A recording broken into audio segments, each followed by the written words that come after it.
Esse imbróglio me lembra 2008, quando Geraldo Alckmin foi candidato à prefeitura de São Paulo. Ele foi renegado pelo próprio partido. O governador, na época, José Serra, apoiou Gilberto Kassab. E aí, naquela altura do campeonato, ele não passou nem para o segundo turno. Eu perguntei a ele, prefeito, governador, como o senhor se sente? Se sente com rancor? E ele disse, não há espaço para rancor na política. Vamos ver se o PSB vai seguir, então, esse mandamento de Geraldo Alckmin de não ficar rancoroso com a possibilidade de diminuir seu espaço na esplanada dos ministérios. Muito obrigado, nosso time de análise. Eu agora vou entrar em um tema que nós antecipamos aqui na abertura. Falamos quais são os cenários hoje para Geraldo Alckmin e o Palácio do Planalto desenha.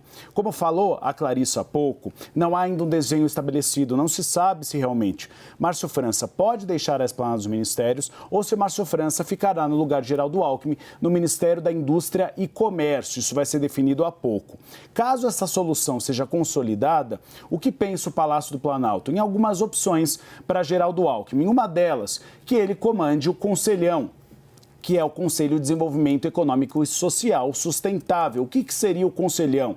É aquela estrutura com a participação de sindicalistas, empresários, sociedade civil, que se reúne para discutir políticas de governo. A ideia inicial era que realmente Geraldo Alckmin ficasse à frente do Conselhão. Mas como ele assumiu o ministério, o Conselhão ficou com Alexandre Padilha, ministro das Relações Institucionais. Isso seria muito pequeno, reconhecem ministros palacianos, para Geraldo Alckmin, que foi uma figura muito importante para a eleição de Luiz Inácio Lula da Silva e é um aliado de primeira hora, que não tenta muitas vezes se colocar como presidente da República. Ele, inclusive, atua nas sombras, tem uma fidelidade considerada canina no Palácio do Planalto a Luiz Inácio Lula da Silva. Pois bem, uma outra possibilidade seria, em uma segunda reforma ministerial que nós já trouxemos aqui no Bastidores CNN, que Lula estuda para o final do ano, baseada no desempenho dos ministros e também na disputa municipal de 2024, quando alguns nomes vão deixar o governo de segundo e terceiro escalões para serem candidatos a prefeito, que você tem uma reformulação. E aí duas pastas aparecem. Uma delas, comunicações, que está com Juscelino Filho, ele é investigado pela Polícia Federal. Lula ainda vai conversar com ele, não tomou uma decisão ainda do futuro de Juscelino, que a gente tem a tendência de que ele permaneça no cargo neste primeiro momento, e aí pode haver uma reavaliação no final do ano, ou no Ministério da Defesa, onde tem José Múcio Monteiro. O que eu ouvi, Tainá, já mais de uma vez, que o acordo de Lula com José Múcio Monteiro era que ele ficasse pelo menos até a metade deste mandato, porque José Múcio já atuou como ministro de Lula, ele já tem uma experiência muito grande e ele está um pouco cansado. Então, que ele veio como um mecanismo importante para acalmar as Forças Armadas e que, posteriormente, as Forças Armadas institucionalizadas, sem o verniz bolsonarista, ele poderia sair e Geraldo Alckmin poderia assumir. Geraldo Alckmin, que era o primeiro nome defendido pelos generais da ativa e da reserva para que assumisse o Ministério da Defesa, por seu nome de diálogo. Então, é uma opção aí que aparece para Geraldo Alckmin em um segundo momento. Exatamente, Uribe.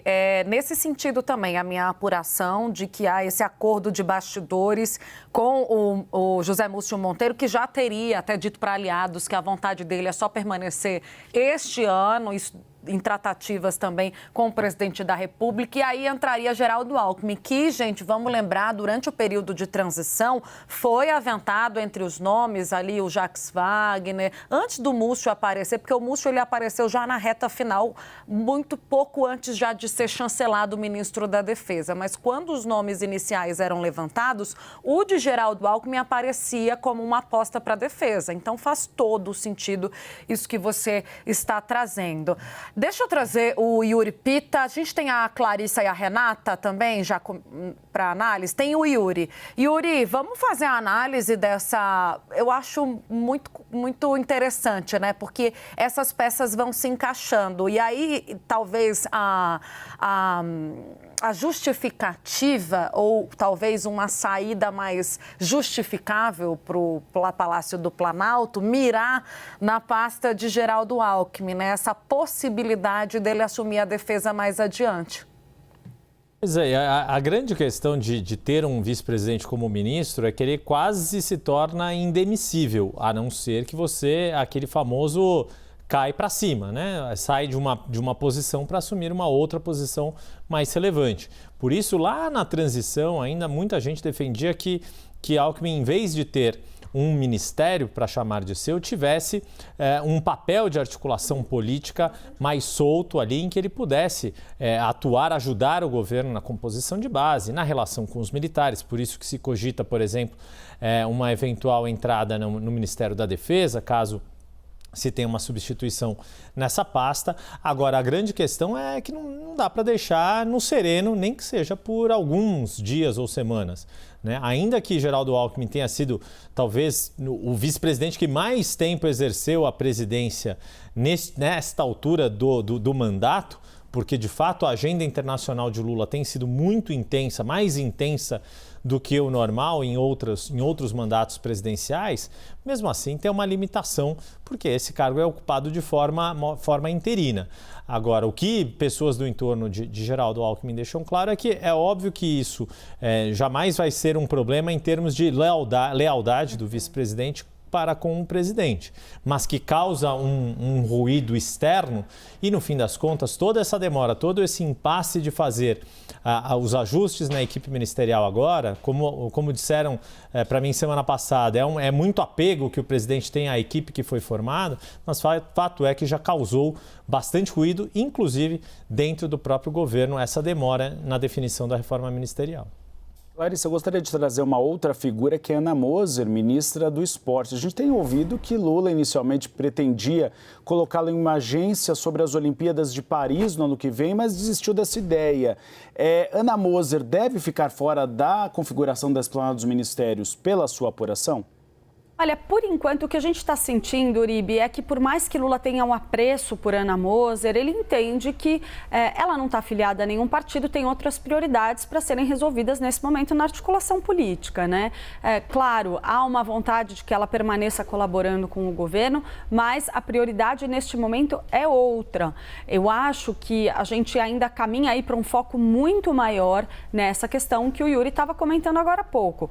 O vice Geraldo Alckmin, uma coisa que é super importante a gente lembrar, Geraldo Alckmin não fazia a menor questão de ocupar um ministério. Ele falava isso abertamente desde a época do governo de transição e também logo que começou a especulação sobre as indicações para a esplanada. Até porque Alckmin, aí relato dado por um interlocutor direto dele, não gosta muito dessa história de tem que preencher cargo, tem indicação, pessoal vindo com o pires na mão, pedindo para ele, para nomear um aqui, um ali. Ele não gosta dessa digital e fala, pô, mas tudo bem, claro que é importante que ele tenha uma posição de destaque na esplanada, e ele entende isso, é claro, como um sinal de relevância da figura dele. Ainda assim, não precisava ser um ministério, podia ter sido, desde o começo, uma participação ativa no núcleo decisório do governo. E isso o governo Lula não quis dar para ele na largada. E aí que está o problema. Tem até gente próxima de Alckmin que diz o seguinte, tá vendo, agora eles estão pagando a língua, porque não quiseram entregar para o Alckmin lá atrás o que seria o ideal, que era que ele participasse ativamente da tomada de decisões políticas do governo, quiseram deixá-lo ali num ministério, cuidando da sua própria casinha, e agora teria sido muito mais fácil se ele tivesse ali já incorporado a esse núcleo central do governo. Daí vem a ideia de colocá-lo no conselhão nesse momento, Uribe. Excelente, Clarissa, sua análise é exatamente isso. A gente sempre pergunta onde é que o Alckmin está atuando, que decisões que ele está tomando, o que ele está ajudando a fazer. Isso não vem aos holofotes, as pessoas não comentam. Veja que fala mais contundente, a gente ouviu ontem de um ministro palaciano, Alckmin é problema, França é problema do Alckmin. O Alckmin é somente o vice-presidente da República. Márcio França deve ter ficado possesso com essa frase, gente, porque ele foi uma figura importante nessa negociação para trazer Alckmin para o governo.